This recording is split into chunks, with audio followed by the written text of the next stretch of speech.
Prenons un bâton et observons-le. Où doit-on se placer pour le voir 2 fois plus petit? Instinctivement, on peut se dire qu'il suffit de reculer jusqu'à doubler la distance qui nous séparait du bâton, mais ce n'est pas le cas. Si on étudie les positions qui nous permettent de voir le bâton 2 fois plus petit, il s'agit en fait d'un arc de cercle.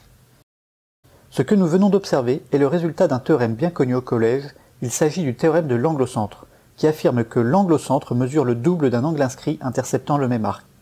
Comme conséquence, cela signifie que la mesure de 2 angles inscrits interceptant le même arc ont même mesure. C'est le théorème de l'angle inscrit.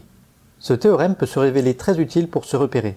Imaginons que nous soyons perdus, mais que nous voyons 4 objets qui sont présents sur une carte.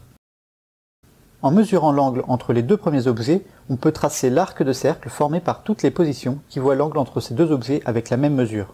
On sait que l'on se situe sur cet arc. En recommençant avec les 2 autres objets, on trace un second arc. Notre position est alors à l'intersection des 2 arcs.